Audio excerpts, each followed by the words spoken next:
오늘은 멸망 가운데 소망이라는 제목으로 함께 말씀을 나누도록 하겠습니다.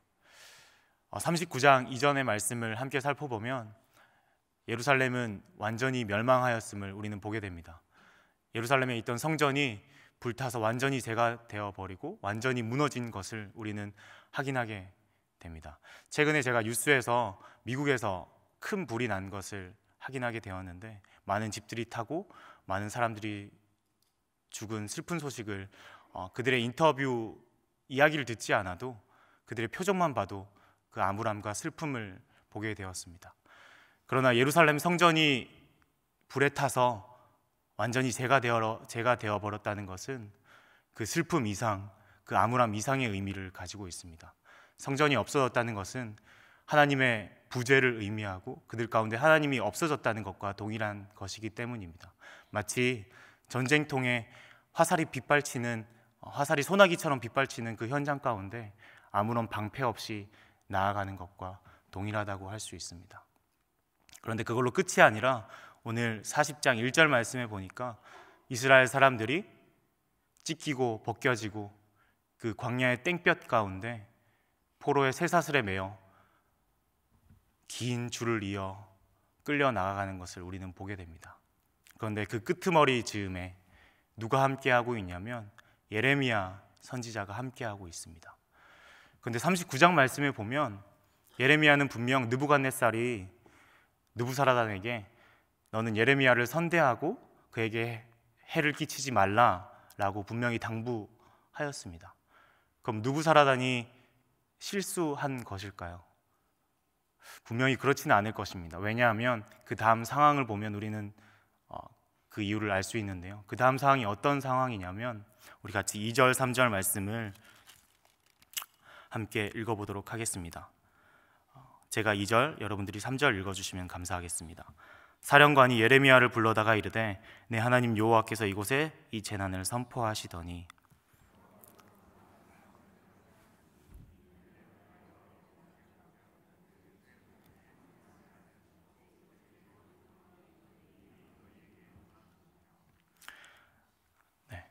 포로로 끌려가던 중 라마라는 지역에서 갑자기 느부사라단이 예레미야를 부릅니다.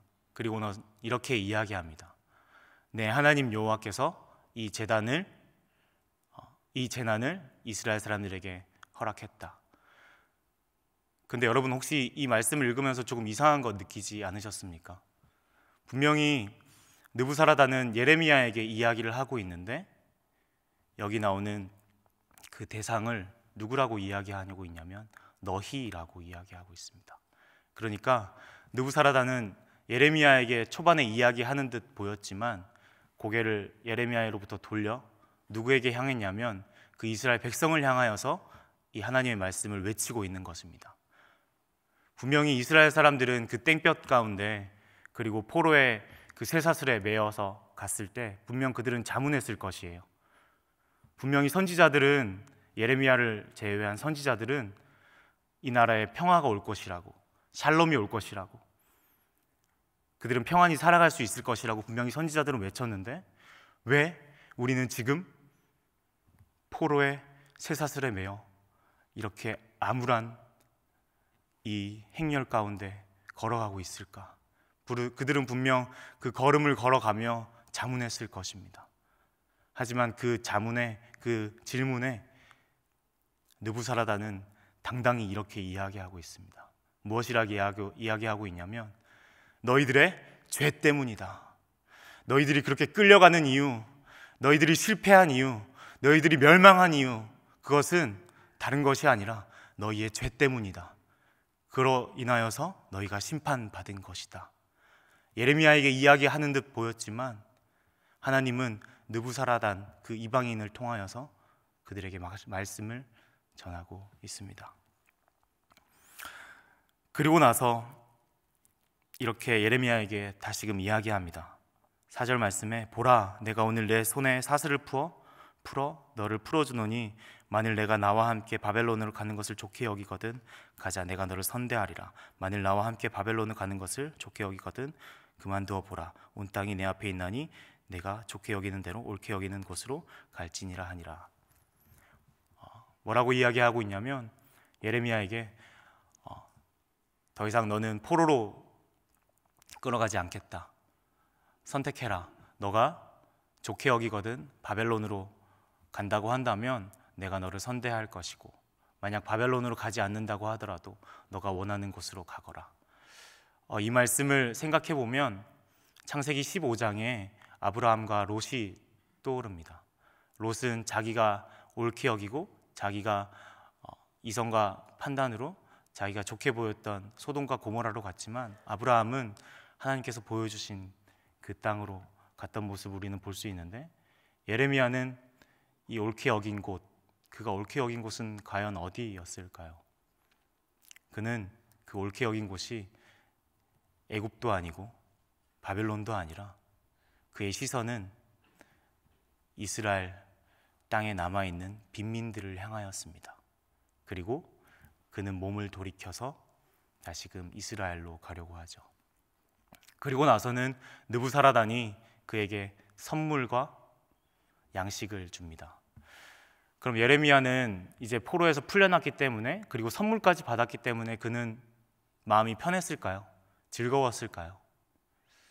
우리가 예레미야의 상황을 조금만 살펴본다면 그가 돌아선 그 길 광야 가운데 뒤를 돌아보면 그 백성들이 도축장에 끌려가는 짐승처럼 쇠사슬에 매여 끌려가는 것을 보게 되었을 것이고, 그리고 자기 나라 이스라엘 향해서 고개를 돌리면 살 수 없는 빈민들과 황폐해진 예루살렘 땅을 보았을 것입니다.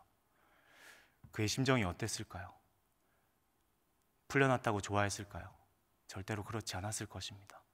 그는 분명 가슴을 찢었을 것이고 애통했으며 분명 이렇게 자문했을 것입니다. 하나님, 도대체 어떻게 이 나라가 이렇게 되었습니까? 하나님, 왜 이 나라가 이렇게 되었습니까? 어쩌면 우리의 한국의 현실과 조국의 현실과 조국 교회를 보면 우리도 동일한 것 같아요. 하나님, 이 교회가 어찌하다 이렇게 되었습니까? 물론 말씀 가운데 하나님 앞에 몸부림치는 교회들이 많이 있습니다. 그것이 없다고 부정하는 것이 아닙니다. 하지만 하나님, 이 나라가 어떻게 이렇게 되었습니까? 이 교회가 어떻게 이렇게 되었습니까? 어쩌면 우리의 자문과 예레미야의 자문은 동일할 것입니다. 성경은 그 시선을 예레미야로부터 그다랴에게 이제 돌리기 시작합니다. 7절 말씀에 이제 그다랴가 바벨론의 위임을 받아 유다를 다스리게 됩니다. 이제 그 땅 가운데 그다랴가 다스리게 되자 많은 이들이 그다랴에게 모여들게 되고, 많은 뿔뿔이 흩어졌던 도망쳤던 군사들과 지휘관들이 모이기 시작합니다. 그들이 먹고 살 수가 없어서 그다랴에게 매달리기 위해서 오는 것도 있었지만 그다랴가 어떻게 다스릴지 궁금해서 오기도 했습니다.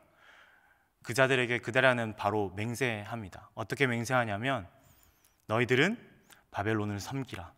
그리하면 너희에게 유익할 것이다. 여기서 유익하다는 것은 바벨론을 섬기라는 그 하나님의 말씀 가운데 순종했을 때 너희들은 분명히 살 것이다 라는 의미를 가지고 있습니다. 그런데 여기서 또한 그다랴는 그들에게 포도주를 모으고 여름 과일을 모으고 기름을 저장하라고 합니다. 그들은 빈민이었기 때문에 함께 모아서 함께 살아가야 되었기 때문에 그렇게 명령을 내린 것이지요.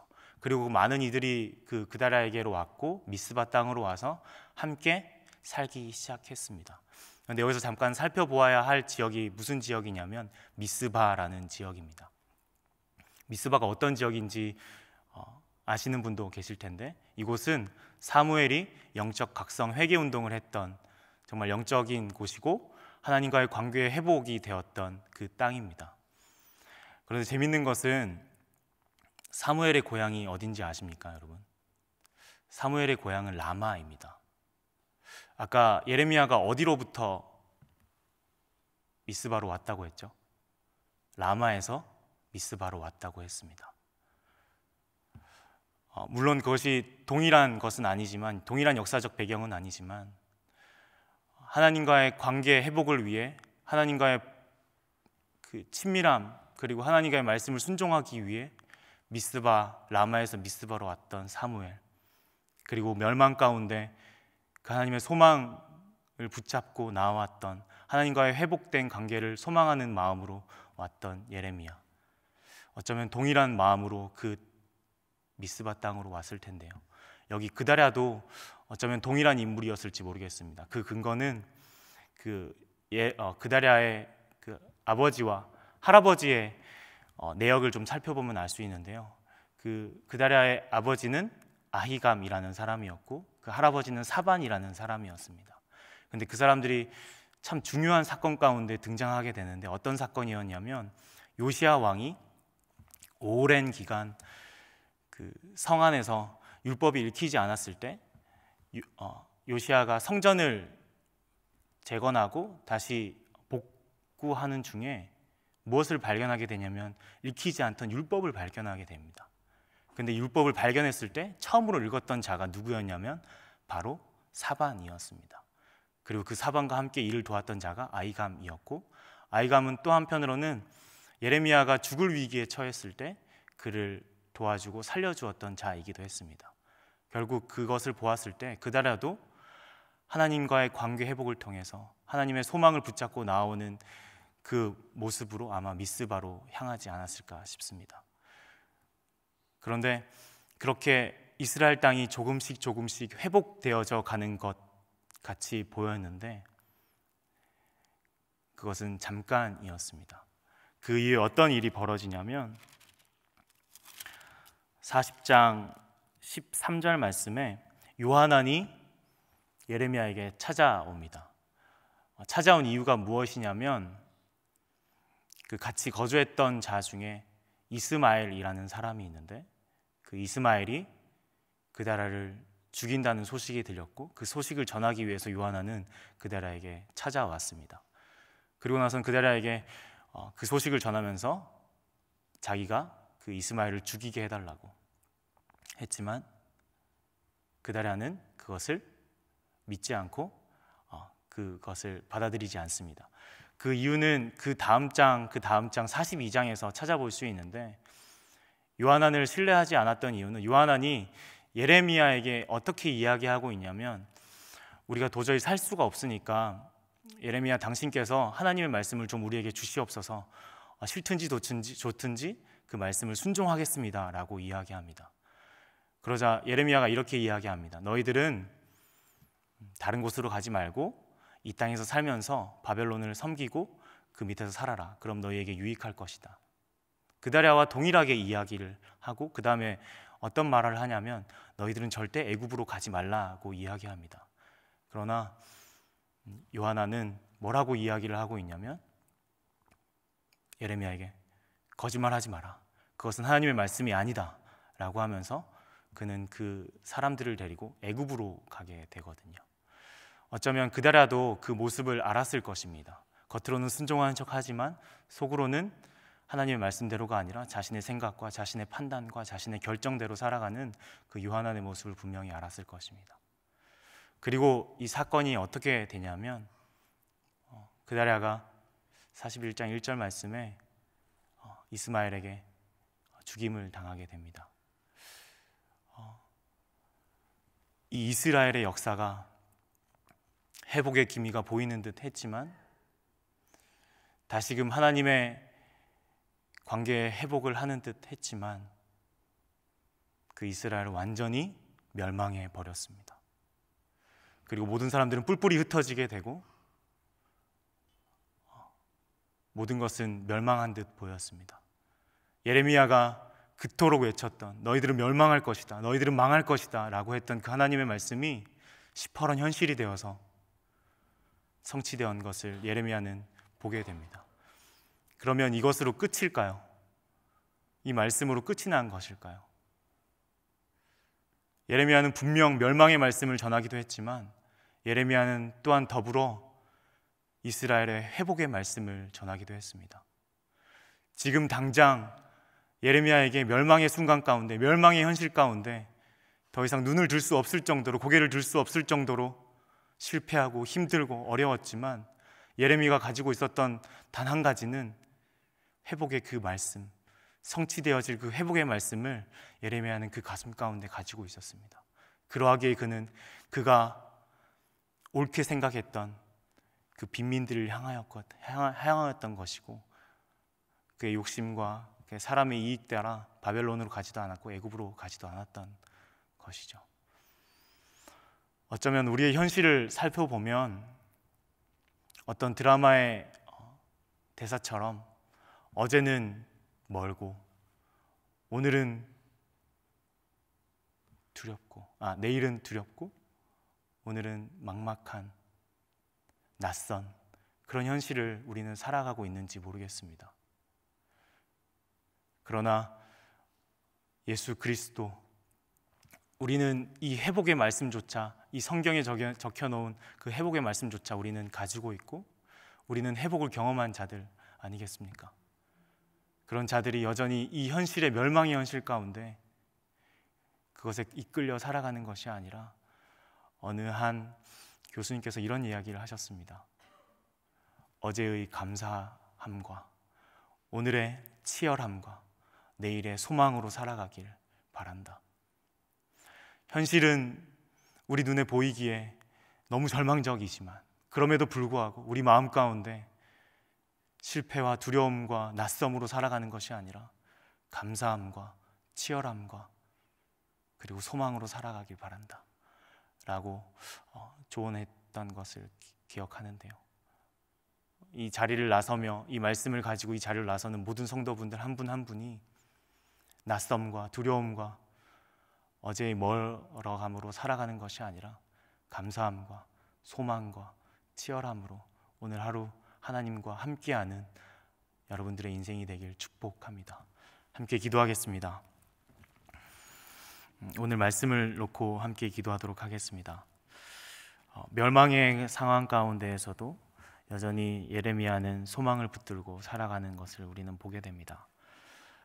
우리의 삶에서도 하나님, 예수 그리스도의 소망이 있기에 우리는 오늘 하루를 살아갑니다. 그렇게 오늘 하루를 하나님과 동행하며 그리고 복음을 전하며 또한 그렇게 살아갈 수 있는 오늘 하루 되게 하여 달라고 함께 기도하며 이 자리를 나서도록 하겠습니다. 함께 기도하겠습니다.